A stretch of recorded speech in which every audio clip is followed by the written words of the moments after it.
आजकल कुछ शरारती प्रकार के जो युवक हैं, उन्होंने हुड़दंग मचाया हुआ है। काफी सारी घटनाएं आपको देखने, आप तो सभी पत्रकार भाई हैं, सब चीजों से वाकिफ हैं। आपने देखा होगा कि आजकल हर अच्छे जो हमारी पोस्ट कॉलोनी है, चाहे लोकल एरियाज हैं, उसमें बहुत सारे बच्चों ने, जो ये शरारती युवक हैं, उन्होंने हुड़दंग मचाया हुआ है।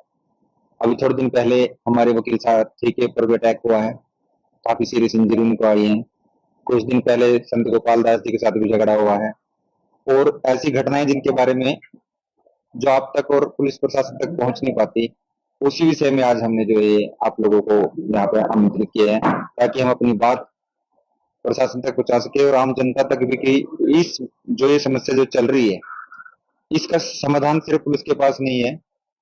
आम पब्लिक को भी एकजुट होना पड़ेगा और पुलिस का सहयोग करना पड़ेगा, तभी इस समस्या से जो है निपटारा कर सकते हैं। तो आप अपने साथ, हम एसपी साहब से पहले भी मिले और दोबारा भी मिलेंगे।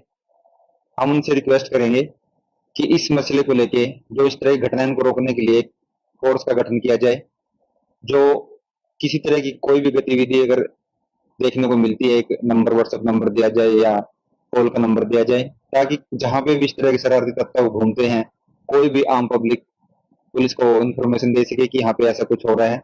क्योंकि पुलिस के पास भी जादू की छड़ी नहीं है, जब तक जनता सहयोग नहीं करेगी, पुलिस भी अपना काम अच्छे से नहीं कर पाएगी। बार की तरफ से हम अभी कुछ ही दिनों बाद मीटिंग बुलाएंगे। उसमें हम सभी मेंबर से रिक्वेस्ट करेंगे, जो भी इस तरह के आदमी इस तरह की घटना में पाया जाता है, उसमें हम सभी बार के मेंबर से रिक्वेस्ट करेंगे कि उनको वकील प्रोवाइड ना करवाया जाए, ताकि ये मैसेज जा सके समाज में कि हम सिर्फ पुलिस और जनता से नहीं, हम सारे वकील साथी भी इस मुहिम में साथ हैं। देखिए, वैसे तो जब भी कोई बार एसोसिएशन इस तरह कोई प्रस्ताव पास करती है, ऐसा कभी हुआ नहीं है कि उसके खिलाफ कोई वकील गया है। कोई वकील अगर बार एसोसिएशन ऐसा प्रस्ताव पास करती है, क्योंकि वो सबकी सहमति से ही होगा। ऐसा नहीं है कि मैं और सेक्रेटरी साहब या हमारी गवर्निंग बॉडी फैसला ले रहे, फुल हाउस की मीटिंग बुला के उसको जो है फैसले को पास करेंगे। अगर फुल हाउस की मीटिंग में वो फैसला हो जाता है, उसके बावजूद भी अगर कोई वकील अपील होता है, तो उसके खिलाफ जो अनुशासनात्मक कार्रवाई बनती है वो हम करेंगे। अपनी फैमिली के साथ जा रहा है, कोई सिंगल भी जा रहा है, अगर आप उनको टोक देंगे, जो पीछे हुआ हमारे वकील साहब के साथ, सिर्फ उन्होंने रास्ता ही मांगा था, हॉर्न नहीं बजाया था कि भी आप अपनी गाड़ी साइड कर लें। वीडियो भी हमारे पास है, हमने पुलिस को दी हुई है। इस बात को लेके उनके साथ झगड़ा हुआ और इतना भयानक रूप और इतने बुरे तरीके से जो है उनको मारा गया। तो हम ये सब की समस्याओं को लेके जो इकट्ठे हुए हैं, ये सिर्फ हमारी आपस की कोई मारपीट का कोई मामला इसमें नहीं है। तो हमारा मकसद ही यही है कि अगर कोई इस तरह की कोई घटना होती है, हम तक पहुंचे, हम उसको प्रशासन तक पहुंचाएं, एक कानूनी तरीके से इस समस्या का हल निकालें। ये हम इस बात से वाकिफ हैं, तभी हम आज इकट्ठे हुए हैं कि बहुत सारी ऐसी घटनाएं हो जाती हैं जिसके बारे में आमजन जो है नहीं बात कर पाता, पुलिस तक नहीं पहुंच पाता, अपनी कंप्लेंट नहीं देता। वो डर जाते हैं कि कहीं ऐसा ना हो कि हम आज कंप्लेंट दे दें और दोबारा से वो शरारत तो उनको परेशान करें। नहीं, वो हम तक मैसेज आए, हम जो कर सकते हैं पुलिस प्रशासन की जो हेल्प ले सकते हैं, इस उस हेल्प से हम चाह रहे हैं कि इस प्रॉब्लम का जो है सोल्यूशन निकले। देखिए, हमारे हेल्प लाइन नंबर से तो कोई बात बनेगी नहीं इस तरह की, क्योंकि एक्टिविटी जो है पुलिस का काम होता है।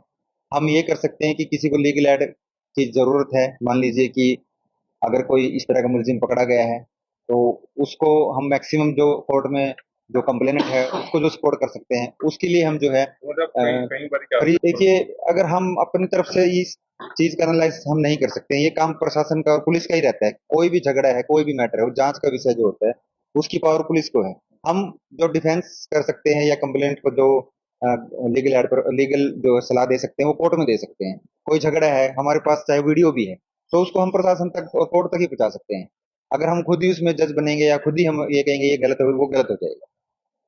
मूलभूत आवश्यकताओं की पूर्ति के बाद सुरक्षा सबसे बड़ा सवाल है। और सर्वशुभ के रथ में आज सुरक्षा को लेके जिस प्रकार का संकट शहर पे मंडराया हुआ है, कोने कोने से क्राइम की आवाज आ रही है। और ये मेरी इकलौती की बात नहीं, पूरी शहर की आत्मा तड़फ रही है, आत्मा की ये आवाज है। इसके ऊपर कहीं ना कहीं, जैसे एक शहर है हरियाणा में, साइबर सिटी बोलते हैं गुड़गांव को, मुझे लगता है पानीपत अब क्राइम सिटी का एक हब बन गया है। आउटसाइडर आ रहा है जहां से भी जो आ रहा है, तो आज की भी कई सारी घटनाएं आते आते ही आज मैं देख रहा था, तो आज उस तरह के शुभ संकेत कम है। अपवाद रूप में जो है जगह जगह से आज भी जो है बता रहे थे गोलक उठा के ले गए मंदिर का ही। तो इस प्रकार से सस्ते नशे के चक्कर में और बहुत सारी ऐसी चीजें जो है वो तो हो ही रही है। चैन स्नैचिंग का मामला है अभी पॉश एरिया से, तो कहीं न कहीं शासन प्रशासन की गंभीरता पे और इस संवेदनशील मुद्दे पे आम जन, बहन-बेटी किसी भी शिष्ट आदमी का घर से बाहर जाना एक जब तक वो वापस लौट के ना आ जाए, हर लोग इस बात के सकते और भय के साए में हैं। और शुभचिंतक हैं, जो भी हमारे नुमाइंदे हैं, सबसे मिल के समाज बनता है। समाज की सुरक्षा सर्वोपरि होने के साथ-साथ आज जो भी है मैं समझता हूँ कि पुख्ता इंतज़ामात के चलते ये एक शहर की बात के साथ-साथ हरियाणा पे भी सवाल है कि पूरा हरियाणा नंबर 1 हरियाणा की बातें बहुत चली हैं। और मैं कहता हूँ नंबर 1 जो है से अब ये उत्तर प्रदेश की कंपैरेटिव हरियाणा आज जो है क्राइम रेशियो अगर उठा के देखें, खंगाले, क्योंकि पानीपत एक सिटी ऑफ हैंडलूम के नाम के तक नहीं रह गया। यहाँ व्यापार के हिसाब से भी ये एशिया का बहुत चयनित शहर है। तो उसके बाद यहाँ रक्षा सुरक्षा को लेके पुख्ता इंतजाम दिखते नहीं है। और ये सब आप सब भी इस बात से रूबरू है। इसके पूर्णकालिक समाधान के संबंधित आज हमने ये संवाद किया है। अभी ये शुरुआत में है। अभी ये घटना हुई, सबने झकझोर के रख दिया कि वो एक जो है हमारे वकील साहब थे, उनके साथ इतनी बर्बरता के साथ ये कार्य हुआ। उसी पक्ष में तो एक कहावत आती है कि भाई जो है आग लगी आकाश में, जल जल जड़ पड़े अंगार और संत न होते जगत में, तो जल मरता संसार। मैं भी आपको दिखा दूं कि वैसे तो ये मेरा फेल्यूर है। ये सुरक्षा के बाद अगर जो बड़ी श्रेणी में आते तो संत आते हैं। संतों ने अगर संस्कार ठीक से बांटे होते तो आज हमारे को ये थप्पड़ और लाठी ना मेरे को मिली होती इनाम में। तो जो घर के अंदर देखते हैं माँ बाप के ट्रैक्टर के ऊपर इतने बड़े बड़े स्पीकर लगा के बच्चा चलता है, तो उसके माँ बाप देखते तो हैं उसको, तो उन्होंने उनको रोकना चाहिए। खाली प्रशासन अकेला क्या करेगा? बाइक पे पटाखे छोड़ते चल रहे हैं, उनको माँ बाप को पता नहीं कि तेरा बच्चा क्या कर रहा है।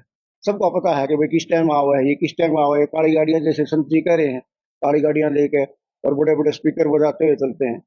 तो इसमें मैं तो मानता हूँ कि माता पिता की भी बहुत बड़ी कमी है। कह रहे हैं जन्म चलाना हमने, या वकील साहब कह रहे हैं लोगों को आगे आना चाहिए। हाँ, आना चाहिए, बिल्कुल बिल्कुल सहमत हूँ मैं इस बात से।